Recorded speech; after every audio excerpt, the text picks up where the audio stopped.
Adrian, great to have you with us today. Can you introduce yourself a little bit and tell us about your research? Yes, my name's Adrian Butterworth. I am a demonstrator and point 4 lecturer at Bournemouth University, and as part of the desire to progress and move forwards, I've undertaken quite a number of qualifications over the years, but at the moment I'm working towards a doctorate and a Doctor of Education, and my title for the work that I'm putting forward for that is: to what extent is the University Television Studio an inclusive pedagogic space? Okay. I have a fairly good understanding of what that title means. Can you elaborate? Well, and yes, every time I say this, I get uncomfortable with the fact that the word pedagogy is in the title, because that's, one of the things that you're encouraged to do with research is to make it instantly sort of accessible and understandable. And pedagogy is one of those words that sort of is part of technical jargon that in a way is used to obscure how simple sometimes things are. And it just means learning in the studio. So it's just, is it an inclusive learning space would actually be a more reasonable title. But I suppose the same as everyone else, I feel that pressure to put a word in that makes it sound Intellectual. Yeah. Thank you for finishing my sentence. Yes, that's exactly. No, I think that's exactly right. So yes, to what extent is the University Television Studio an inclusive learning space? So maybe we'll change it to that. I think you should, actually. It's interesting having this conversation because, of course, you do question things as you're saying them.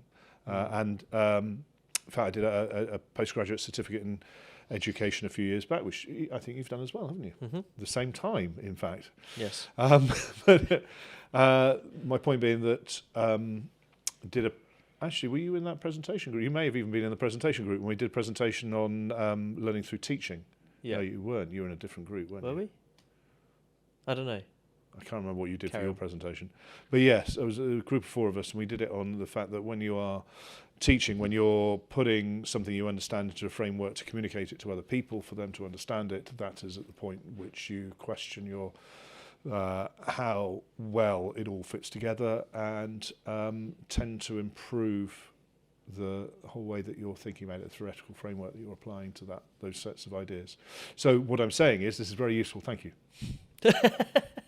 Oh, I see. Like speaking out loud about it is going to help you to. Yeah, and putting it into a framework for somebody else to understand. Each time you do that, you refine the framework, I think, personally. When you're sat down reading or writing and engaging with the work on your own, you're not thinking about it from someone else's perspective and how easy that is to understand. And you don't refine the framework in that way. So anyway, yes, to what extent is the University Television Studio an inclusive learning space? Is the question. When you're writing, then, do you think you're not at all thinking about your audience reading it as you're writing it? Yes, you are, but I think that's different to speaking out loud to somebody. I mean, yeah. I've not critiqued in the same way having the word pedagogy in the title as I have when I've said it, and a couple of times recently I've said it out loud and have substituted the word learning for pedagogy, and as soon as I said it to you just then, did the same thing. So I think that makes sense. It makes a simpler, more easy to understand title. And actually I've forgotten there is a second half to the title, which is a Bourdieusian approach, which points to the theoretical framework through which the research is being conducted, which is to use a lot of the sort of ideas Pierre Bourdieu had about education and society. So that sort of subtitle could perhaps appease the more academic audience that you're hoping to reach, and the main title is a bit more inclusive and allows people to... Yeah, well, I think you've just actually answered the question of whether I should change it or not, because it's not about... Even an academic audience does not want to be needlessly encumbered by difficult words, even a word that's not particularly difficult like pedagogy. But the important thing is that we've got inclusion in the title, and I'm using a word that excludes, not includes. So that's a very good point. There's an irony to it.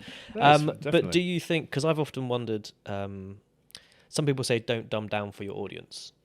It's not a case of dumbing down, that's accessibility, surely. Yeah, but I also wonder, is the word pedagogy exactly the same as the word learning? or does it mean more than learning?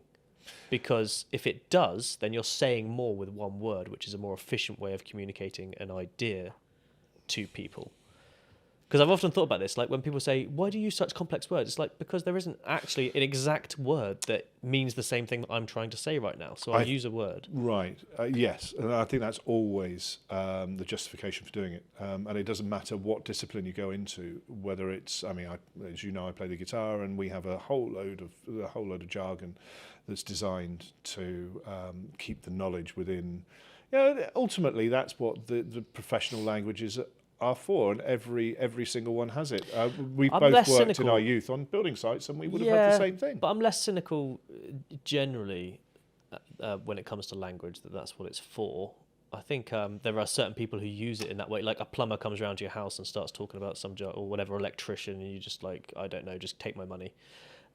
So in that way, it's used in that context. But I think actually coming up with new words that define a complex set of ideas in one single word is an important way for language to develop. Well, you've intrigued me straight away, because my first job from school was as a plumber. So, and of course, did you do that to your unwitting customers? Not as far as I know, Victims? but I could do. You could start talking about the tools of the trade, like PTFE tape and things like that, and perhaps the British standards BS 54321 deliberately, instead of explaining what it is, just use the.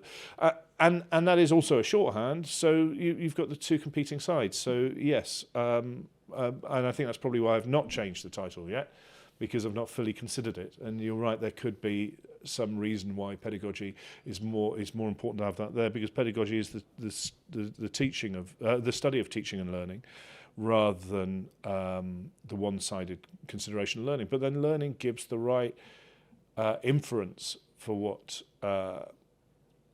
Because pedagogy is more specific to teaching, because the question is all about, and the research lens looking through is about the student, is about the learning, not about the teacher. I mean, it doesn't. That's not to say it doesn't consider the teacher. It doesn't problematize the teacher, because it is interesting that there's a lot of literature that, well, not a lot. There's a research project I've been reading recently that did a review of the literature around entrepreneurship.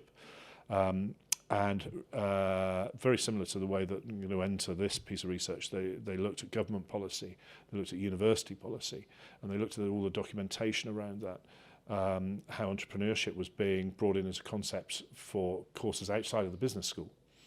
And that's very much a government thing, and very much something that's current in pedagogy, in teaching and learning at the moment. But what they noticed is that at no point did anybody mention the tutor or the teacher or the lecturer, and that had not been that their role had not been considered as part of that route, and yet the individual way of presenting entrepreneurship can be very different, and even if it's nuanced, it still makes a big difference. So I can't remember my point now, but that is something that I've considered, because there are staff interviews, but that's more. Yes, so that was my point. My point was that I'm looking at more at the students' understanding of what the roles and positions are in the television studio. So the staff function within my research as being the people that initially frame up what those roles are and how they work. And so therefore I need to interview the staff to understand what their framing of the different studio roles are. But actually the interest is how the students then interpret that in coordination with their other understandings of what. So the methods I'm using, the methodological approach, is more complex than some, which is not a good thing. I mean, sometimes we say, oh, it's complicated because we're looking for that to be an important element of it, but in this case, actually, that's I don't think that's a simple set of methods for a doctoral piece of work is a good thing. I've overcomplicated it, but hopefully it will end up being simple. Just very quickly, there's staff interview, to understand the nature of how they present the roles to the students. Then there is a student questionnaire, which functions from several levels, because it's trying to find out, what the students think of roles, but it's also trying to find out their own social backgrounds. It's trying to look at their own position on within their own diversity, using the protected characteristics in the Equality Act 2010 as a template to understand that. And that is to map the field, the questionnaire. So the first one is about the staff, how the staff present the roles. The second bit of the questionnaire is to understand the relationships of people within the field of university television studio learning, as in the students. The third part is to record the students in the space, picking their roles through a number of sessions. And this is being done with a 360-degree camera. So, and we'll also record with a 360-degree camera one of the rehearsals. That's not data for the research project. The data comes from a selection of students re-experiencing those two filming points, and being able to see how they functioned within that space, and being critically reflected upon their own feelings and understandings. I've piloted all the parts of the method, and that was quite effective, because as soon as I put somebody in that virtual reality space, and this is actually just clicking on a camera in YouTube, so they weren't even wearing a headset, they were just able to direct their gaze wherever they wanted to look. But as soon as they were able to do it, they interacted with re-experiencing that space and that sort of experiences, and were critical immediately. So it helped to sort of nudge their memory and their own experience of that space. It actually comes from in it. The method comes from it comes from various places, but a colleague of mine is using a method for her research, Annie East, and she named this method virtual reality elicitation.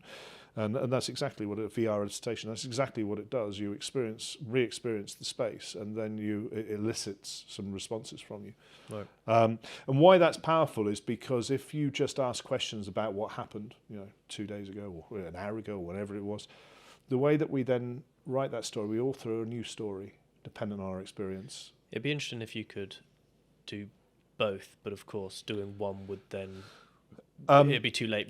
They would then feed what they did with one into the other. Yeah. But it'd be interesting to see the difference. There's many ways in which you could test that, but that's not the point of the research here. It's just a way of allowing people to talk about their experiences, and which would give the data will be their responses in that situation. It will be semi-structured. There will be some questions. I will view the videos first and be able to ask some questions that will get some guide some responses to an extent.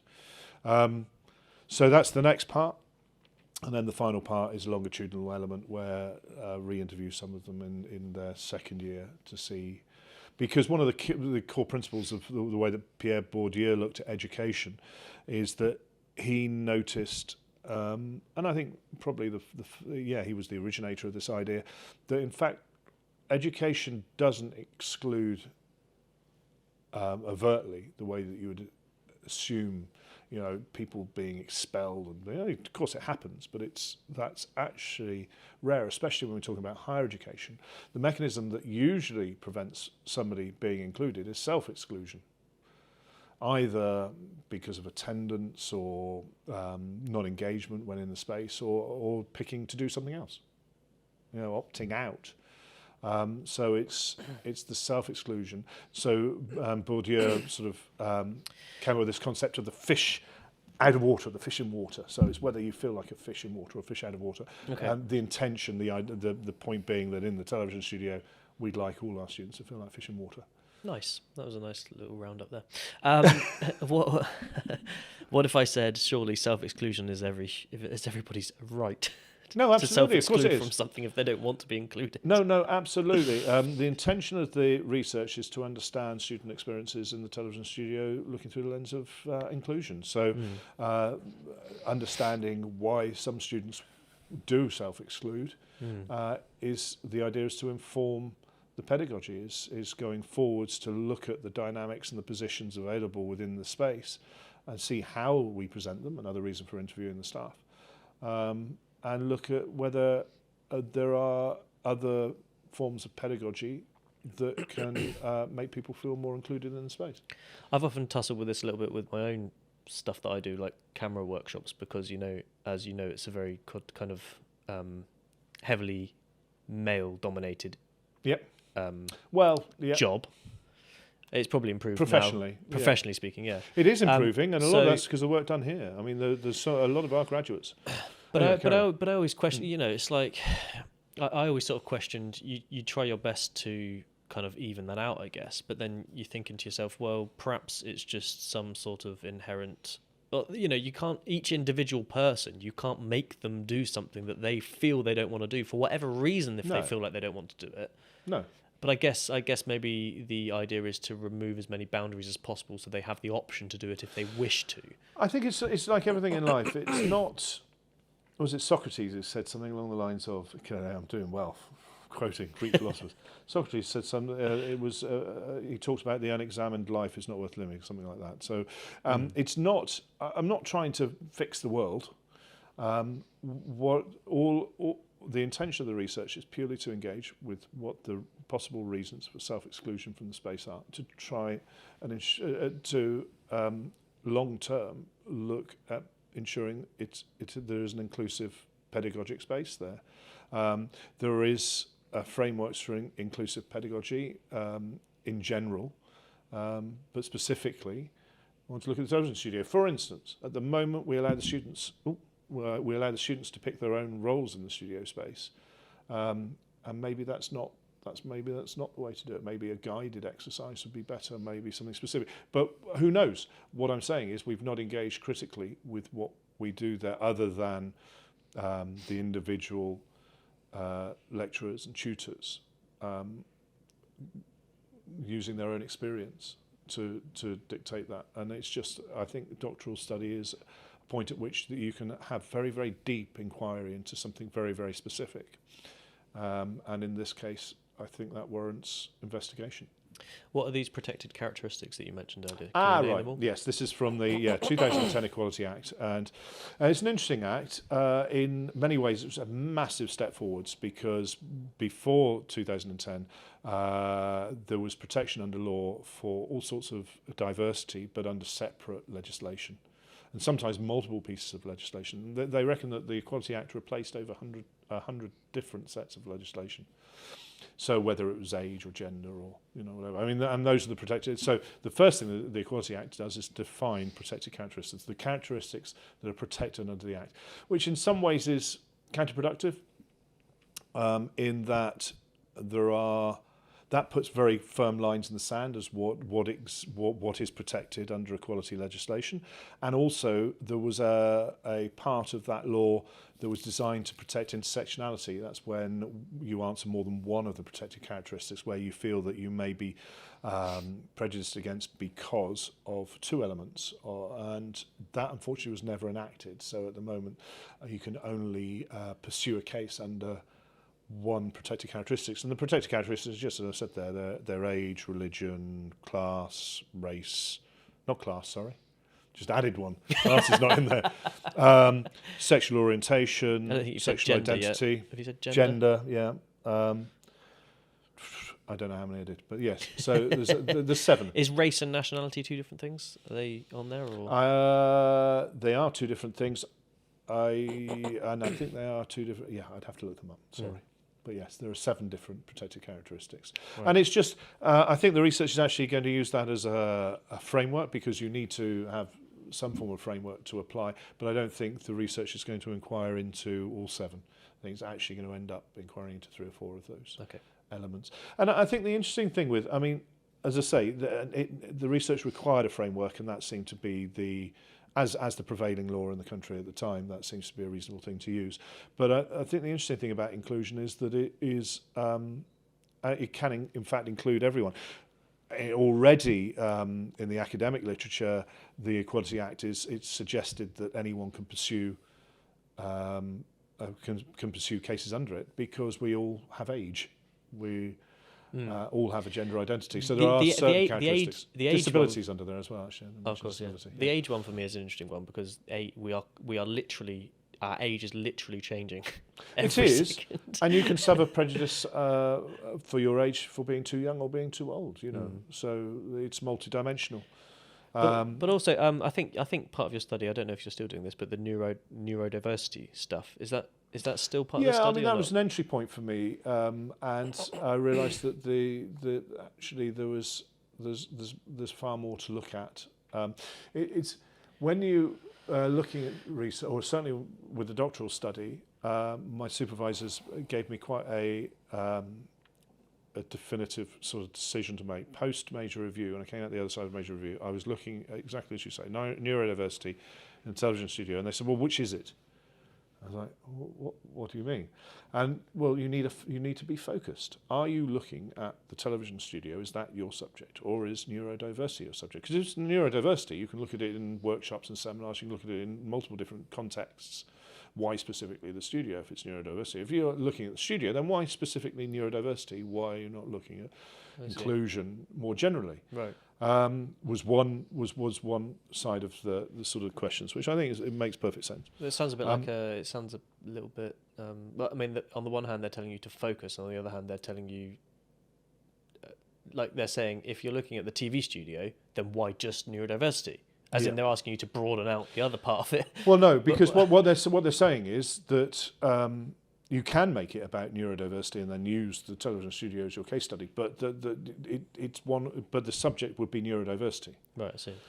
So the eventual, the question they asked me that set me down the path I'm on now was when they said, or not the question, it was when they framed it this way. One of my supervisors said, of course, if you were to think of the studio as your focus, there's two of your colleagues that are also involved in doctoral study on education doctorates to do with studio teaching.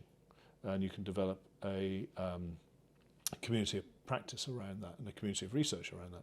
So that's like a ding, ding, ding. It was. A community of practice. Well, it was because because you support each other, your research feeds into each other, you can cite each other, and yes, these microphones slowly. Yeah, they're a bit. Let me just actually try to counterweight mine slightly. Sorry for if the audio is sounding a bit. I'm guessing you're going to edit this bit out. I might have to. Yeah. Well, it's good you've got more than one camera, so you can. I'll probably just mute the audio on mine. Oh yeah, that makes sense. Oh, you can still hear you. Yeah, I could really. I might invest in my own mic stands. But mind you, you've probably got some better ones in the TV studio, haven't you? No, these are good for this type of thing. No, but all the the stands. The bolts are yes. Yeah, but microphones. These are the same sort of stands we use for music and. Being in a band and setting them up and watching them slowly, over the years, you get used to just how tightly you need to do them up. Anyway, so where do we get to?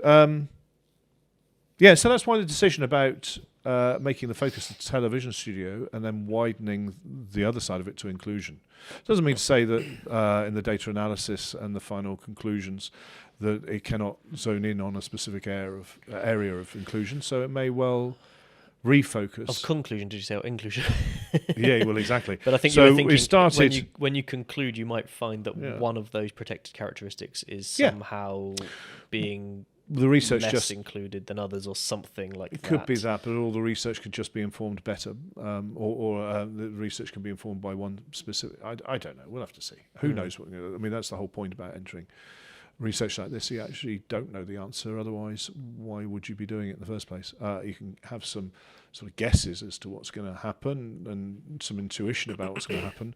But I genuinely don't know what's going to come out the other side of this. What sort of recommendations could be made, and what the students' individual experiences on a granular level, through this VR elicitation, that's going to be quite, what those are going to come out as. And certainly in a pilot, there was surprising how people related their experiences in the space. It's obviously you're not, until you do something like this, you are not inside other people's heads. Not that this research gets inside people's heads, actually. Not like your voice in my headphones. Well, right exactly. Yeah. Okay, so that's kind of like a bit of a summary of your research. Yeah. What led you to this point? Out of all the things you could do in life, what led you to be doing a doctorate? Right. Well, actually, and that this ties, particular topic as well. that ties back into, well, and you've asked it anyway, but it ties back into the research, I think. I mean, and this is where I was going just now as well with the inclusion thing. I've used the framework from the legislation, but there's multiple problems with it, intersectionality being one. But the other one being that, in actual fact, all of us present a wide profile of different facets that could be prejudiced against for lots of different reasons.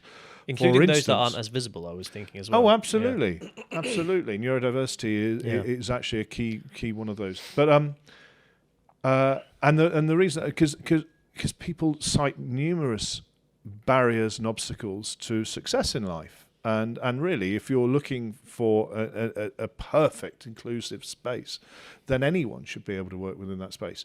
And to give you an example, how wide and how broad that becomes, there is a prince of the realm who well, is he still a prince of the realm? I'm not sure, but who has considerable sort of concerns about his treatment over the last few years. And so when you're at that end of society where they seem to have had every privilege. Oh, you're talking about Harry? Yeah. I was trying to figure out who the Maybe hell I should you have were just spoken out loud.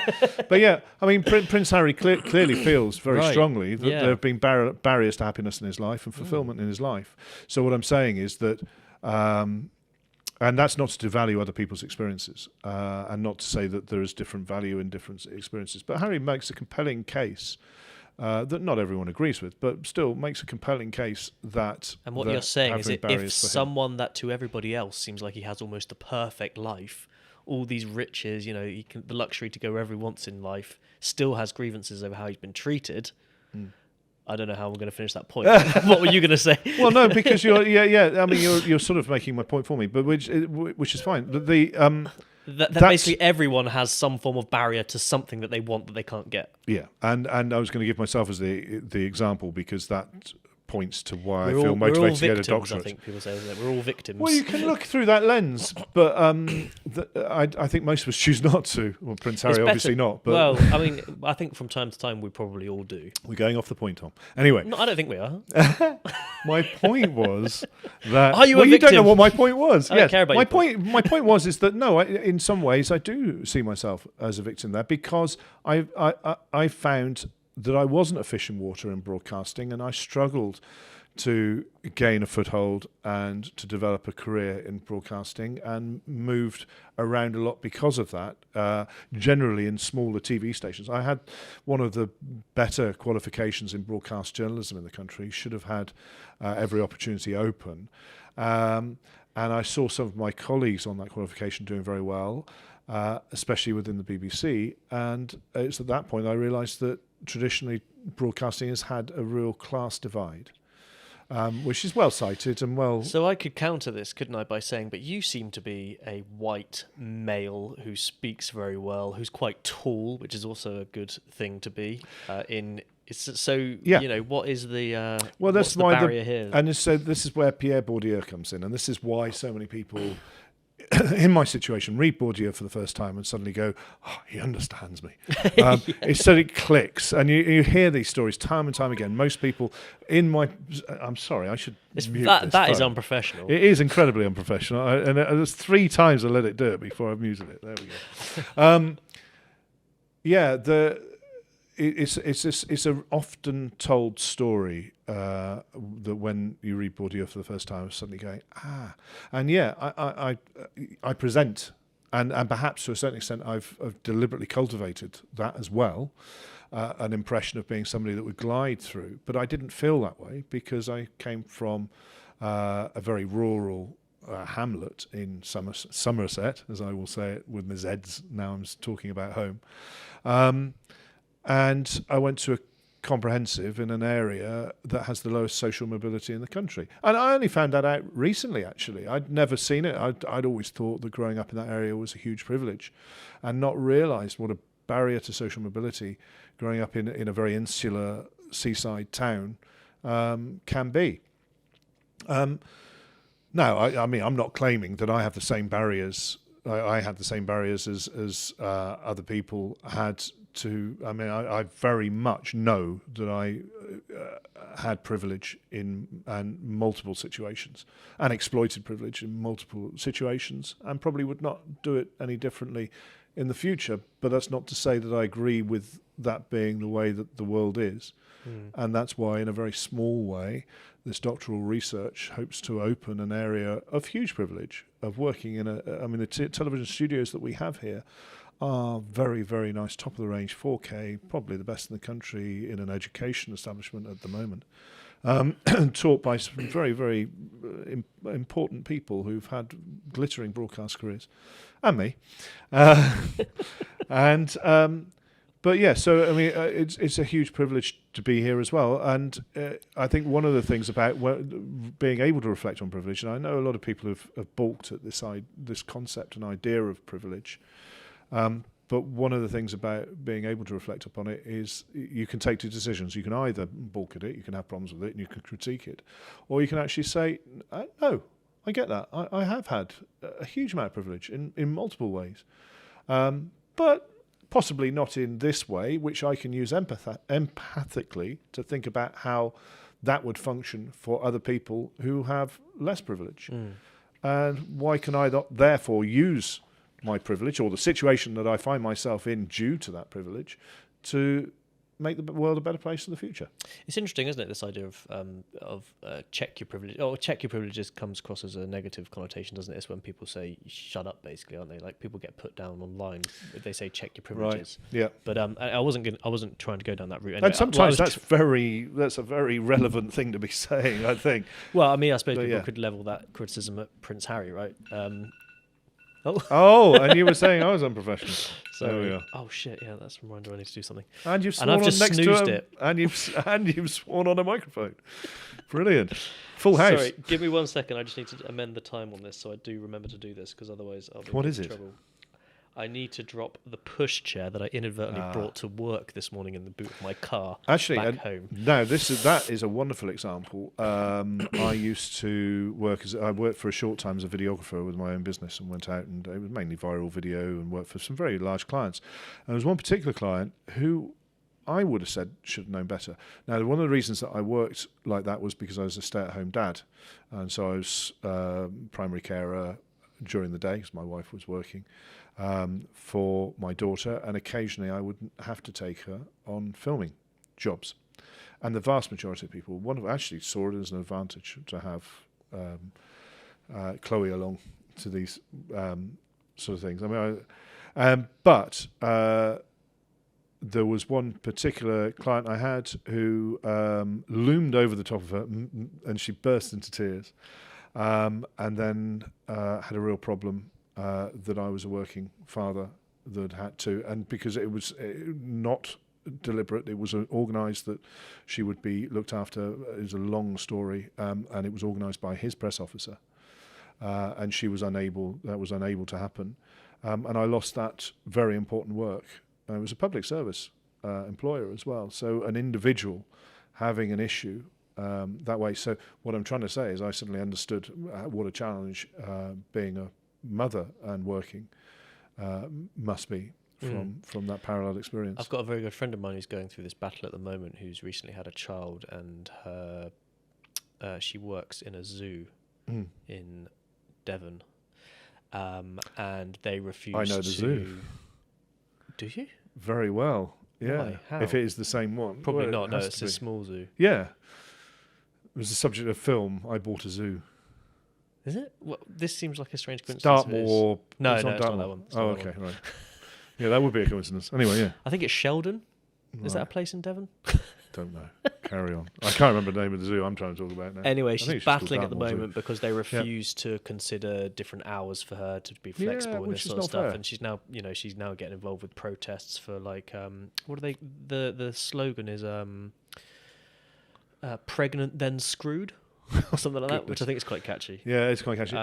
Because you basically do get penalised as soon as you have children in certain industries, I would imagine. The Equality Act covers pregnancy and maternity, but I think it's quite limited protection. But there is some protection in law for...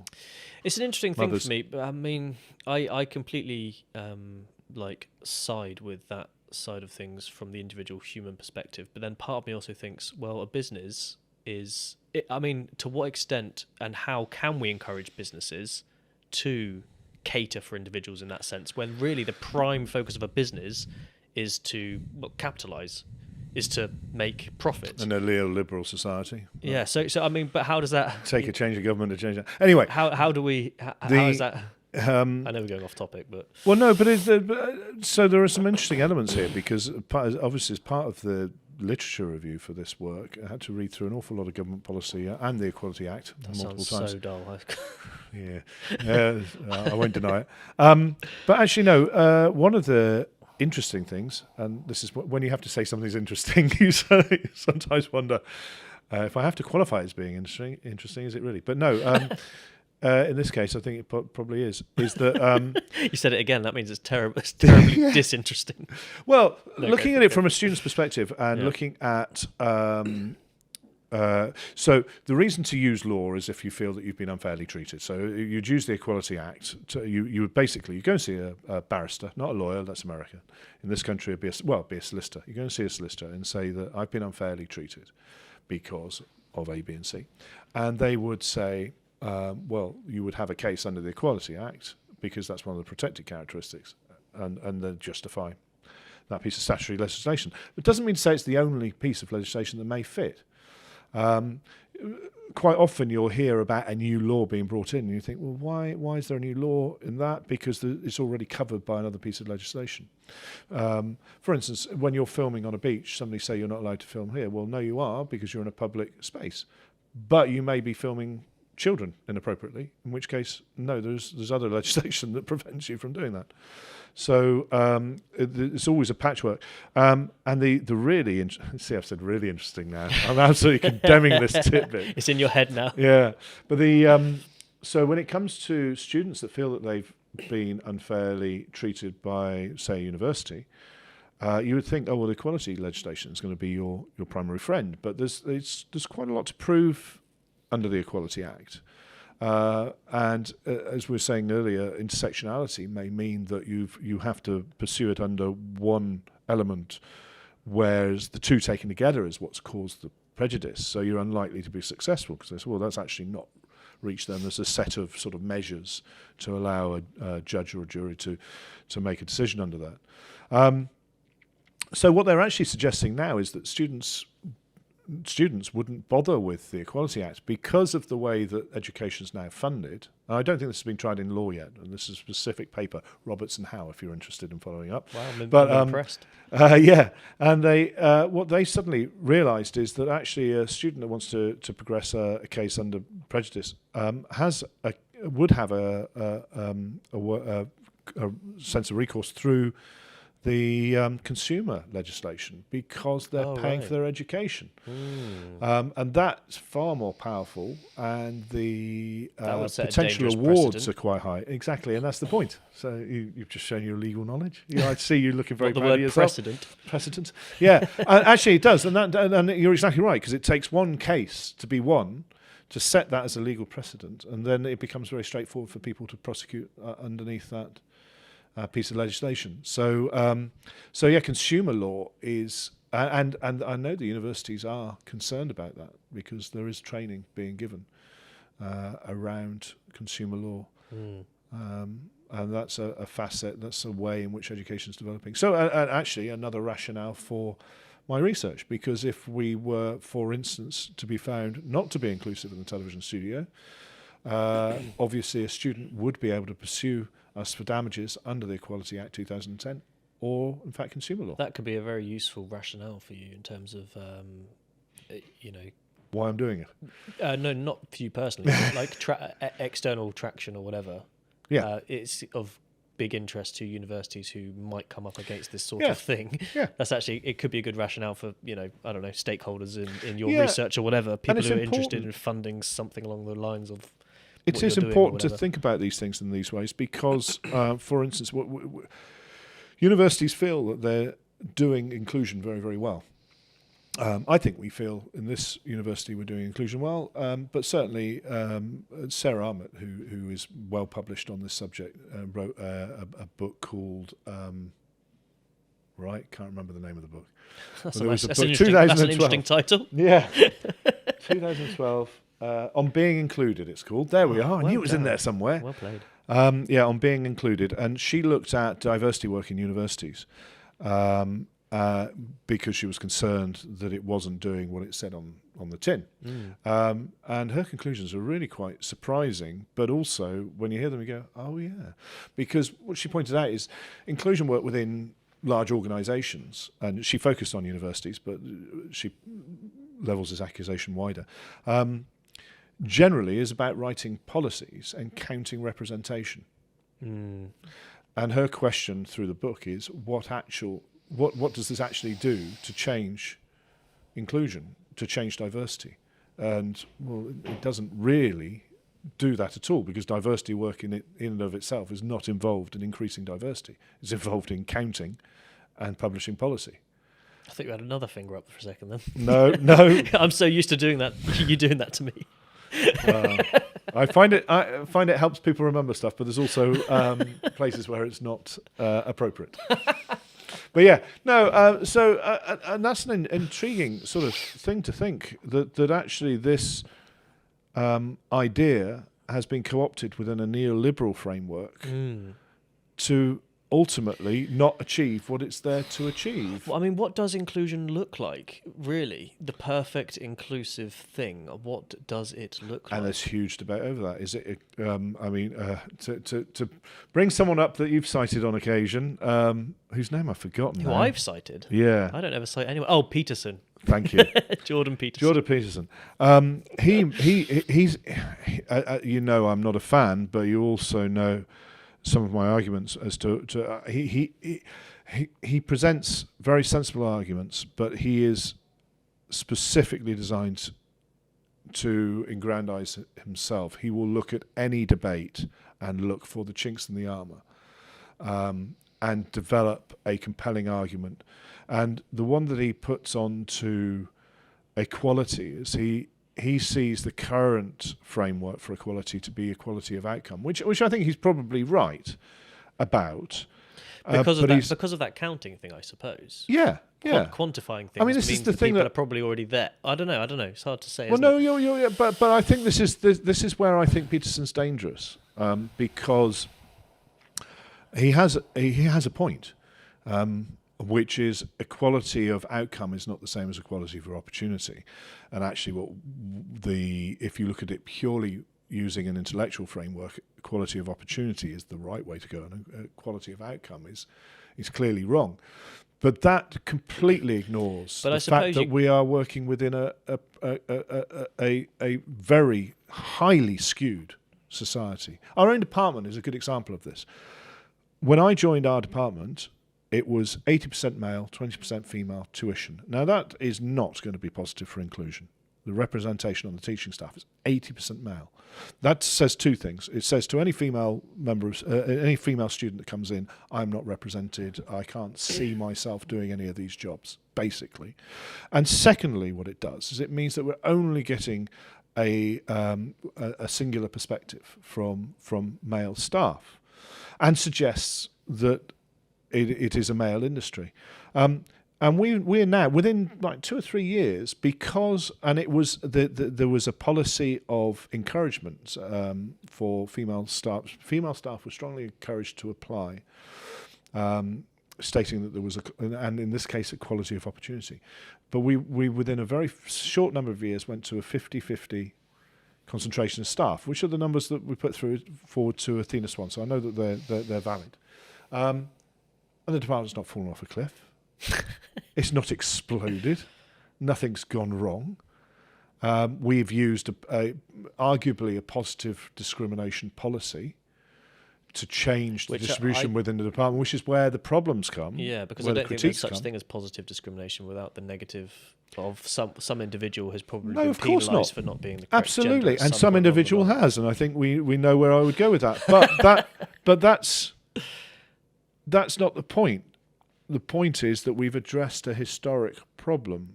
of this representation idea is what the thing is, because it's fixed something by breaking lots of other small things along the way. Probably, I think there's a point at which positive discrimination and equality of outcome is justified. Is justified, and there's a point at which it's not justified. I kind of understand that argument that like you do this stuff for maybe like 10 years to try to correct the issue, and then let it go again or something. But will that let it go again thing?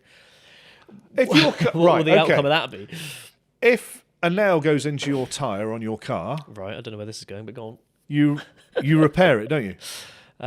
Sure, yeah. You don't then replace that tyre next I'm week, trying and to the week figure out how I after, can and the week after that. I'm trying to figure out how I can argue with this. If you've got a problem with it, well, no. If you've Go got on, a problem, if something breaks on your car, you get it repaired. You don't then keep repairing it. You just Right. repair it once. Oh, I see. But you do Right. put the effort into fixing that problem. Yeah, okay, but let's say your Positively. tyres wear out over time, so you have to constantly keep repairing those because the natural In the way future. of things just leads to a certain thing. Yeah.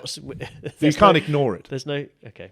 But this is you've just fitted a new set of tyres, then you could ignore it. For a while. Yeah. Yeah, until it happens again. Maybe at some point somebody will and there's been many different attempts at this. There will be a tyre invented that's not an air-based pneumatic I tyre. thought you were going to move this over to the actual thing we're talking about when you started. No, that I'm sentence. still with the You're analogy. Sticking with it. Sticking with the It's a analogy, terrible analogy. but somebody will actually fix the principle of I see, okay. of pneumatic tyres, Right, and yeah. we'll no longer have Okay. punctures. So in the analogy, what does that mean?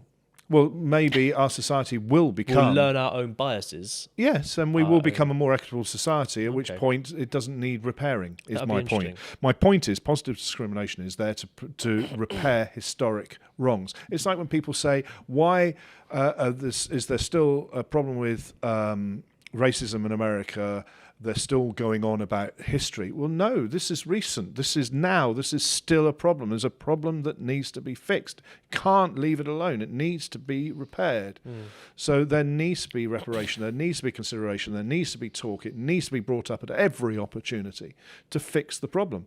If the problem's fixed, then we don't have to mention it. But the only people who think the problem is fixed are the people that don't have the problem. The people who benefit from the problem. Exactly. Yeah. Well, in fact, yes. I say the people who have the problem, it's even worse than that. this- It's people who benefit from the problem. Something I've not thought about I before. mean, a garage will repair your tyres every week if you give them 50 quid.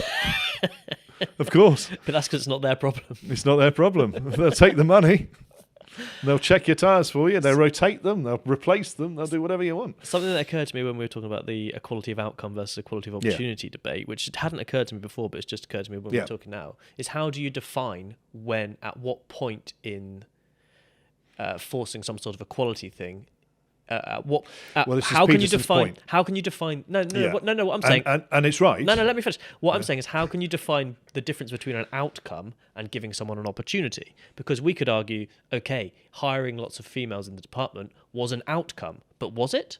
Was it actually an opportunity to then develop somehow other? Like you could take it all the way back down to being a child and being picked, say for the school team or something. Well, thank Are you. you giving that child an outcome, or are you giving them an opportunity? I thank At you what for point- undermining Peterson's argument for me. But you're It absolutely hasn't right. occurred to me before, but- In this particular analogy, no actual positive discrimination, to my knowledge, was displayed. It was the advert that purely said applications particularly welcome from female.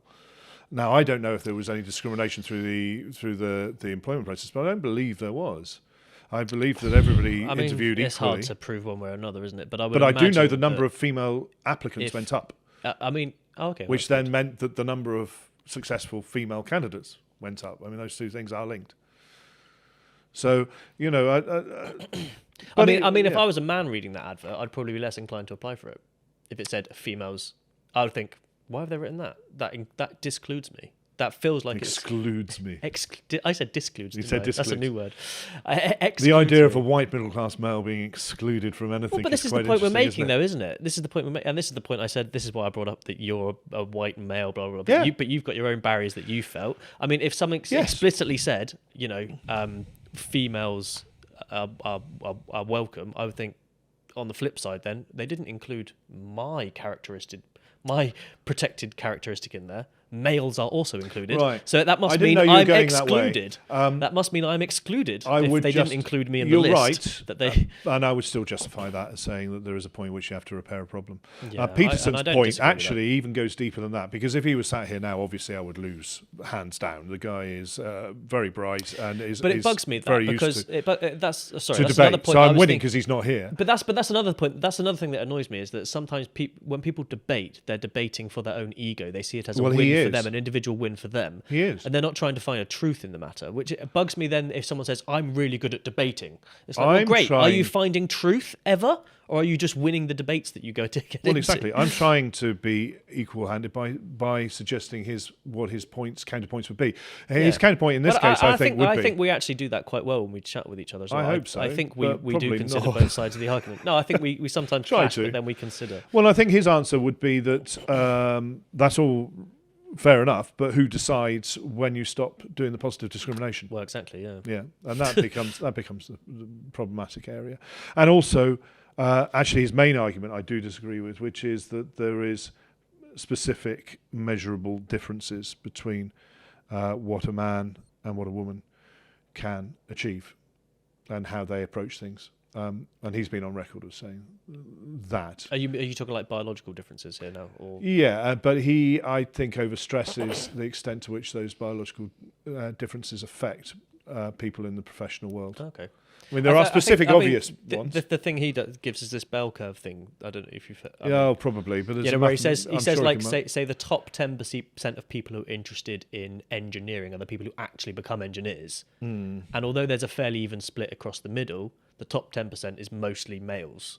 For example, But that's like one of the I examples he really gives. don't feel that engineering is something that is going to be an innately biological gender imbalance, because it's a neurological thing. It's not physically. But how does the how? I mean, I don't. This is the constant debate that actually ended up me getting frustrated when I was doing my own doctorate, was because it's this nature versus nurture debate. Yeah, like well, how you much can't of this answer. does it affect your psychology towards things? Like I think most people. Well, actually, let me just ask you: would you agree that women biologically across a percentage of the population are more nurturing, have more instinct towards nurture? Because if you could admit that, then by extension, there then becomes a whole load of differences that men and women have. But it depends if you can, if you would agree with that. There is an element of nurture and an element of nature.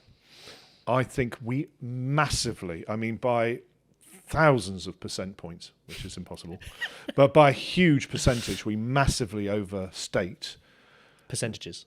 the Carry on. yes the nurture side. Right, okay. And the reason that I say this is that my father's generation, I mean, actually, and he reminded me of this, and because I was telling him how lucky I was to be able to be a stay-at-home dad and he was like, "You've got a short memory." I was like, "What?" And he'd, in his time, obviously it was much tougher for somebody to be a stay-at-home dad, and he worked it through a little loophole in that he took night shifts so he could be at home during the day, and he would sleep in the mornings and then be up in the afternoons to see his family, his young family, which I was really shocked, surprised, and impressed when he said that. But what I'm saying is, in his time, it was pretty much an absolute when we were kids in the 70s. I'm that old, yeah, thank you. The man went to work and the woman stayed at home. Yes, Probably even in your childhood, even though you're only 12, you probably. There's still a strong influence, but that goes down each year as we realise how ridiculous that is. There is a point to it. So do you think so? Sometimes I feel a little bit like I don't have as good instincts when it comes to small things, looking after kids as my wife Claire does. But I wonder, is that because it's been culturally ingrained on me because I identify as a man and then there's that both, masculine thing, but I or would is it say just because the biological element has been massively overstated and the nurture element's been almost completely forgotten. Like, for instance, the pink and blue thing. I mean, it is quite a big deal, though, that a woman carries the baby for 9 months and then, more often than not, feeds the baby from her own breast. I mean, that natural thing that we cannot change is probably the foundation for a lot of other things that then make men and women different. That's an unchangeable Yeah, no. Mind it is changeable with science these days, to be honest. But Less, more changeable, but it's still not entirely changeable. Yeah. Yes, I still go back to my point. I think it's massively overstated. Okay. I think you're right that there is underneath everything that humankind does, there are biological imperatives. We are biological creatures. But we have overprinted that with civilization, society, and our own cognitive ability to think for thousands of years. So it obscures almost totally the biological imperatives to our lives, but not completely, no. But understanding what the balance is impossible. There's an unanswerable question. Yeah. And why do we need to answer it? We don't need to answer it. I mean, there's evidence all around us that we've got it wrong at the moment. And I'll go back to my example. 80% male, 20% female, now 50% male-female, still works. I don't think anyone ever The doubted department's it would. not changed I don't in think any anyone way. ever doubted it would. I wouldn't imagine anyone ever Well, doubted the do you know what? 50-50 wouldn't work. I expect there were some people that thought that, and I think I would have myself a couple of decades ago. I remember entering the broadcast industry and having those feelings about, well, why do the girls want to do camera now? They're not strong enough, and leave it. I'm a bloke. I should be allowed to do it. I remember being in radio and thinking I don't have an accent, and being very proud of the fact that, I mean, that was given to me by my parents. It was not something that I worked hard to get or anything, but I was very proud of not having an accent because it meant I could be a broadcaster. And then all of a sudden they want regional accents. I felt very hard done by that. It's all a bit silly, to be honest. And all we need to do is just look after each other and make sure that everybody has the opportunity. Equality of opportunity is really what I'm talking about as far as the studio is Yeah, but concerned, when does as the far as opportunity research become an outcome? is concerned? That's my question. Well, yeah, and I would encourage equality of outcome at the moment. I had a student who was neurodiverse and still doesn't have, years after graduation, still's not got an industry job, and I very much encourage that to happen, but unfortunately it has not. But, you know, there are a number of our graduates now who are camera operators who are not what you traditionally consider to be a cameraman. Nice inference on the man there. Well, cameraman. yeah, and I think we could be justifiably proud of a few things that we've done, very small things, but still considerable things. Our old head of department, as you know, lobbied the Guild of Television Cameramen to change their title because it's possibly the last example in the modern world. I mean, postman, maybe we still use. I don't know. Well, they would call it a delivery merchant or something. Yeah, I don't know. Delivery operant. So it's one of the last ones because I remember working at the police 10 years ago, more longer than that, 15 years ago.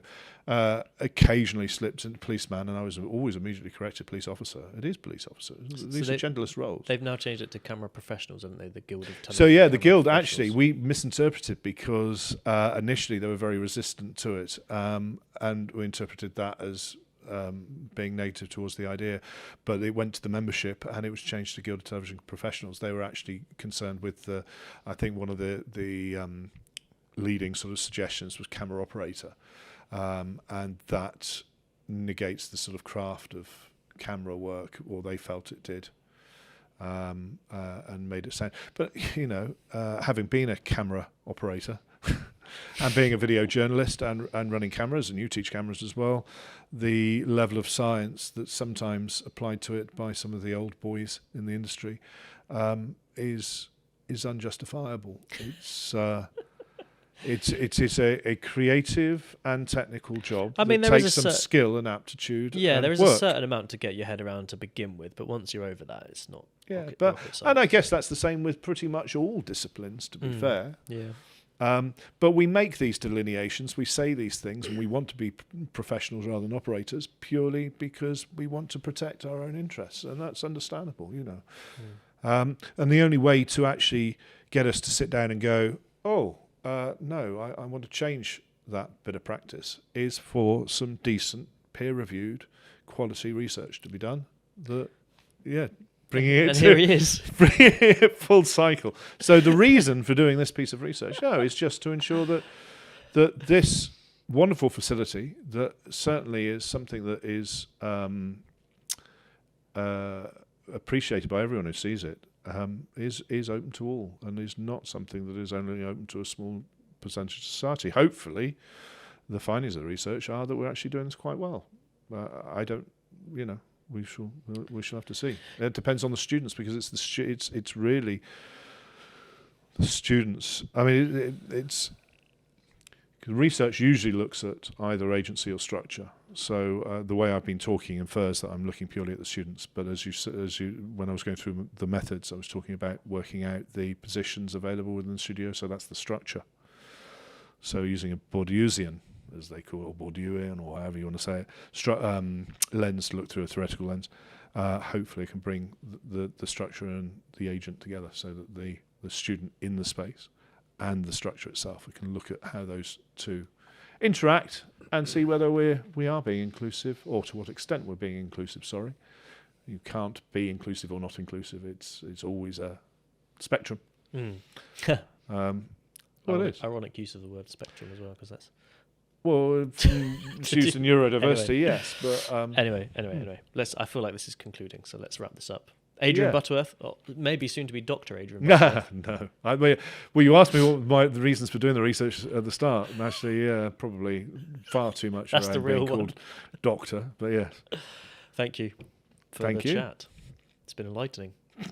Hopefully. Good. Well, in which case the research is already fulfilling its intentions. No, it sounds like good research, and I'm glad that you've actually kind of finally settled on an idea, because I seem to remember... Oh, let's not get back into a conversation. But it's taken you a long time to get engagement to this point, and impact. We're there. It's good. Cheers. Cheers.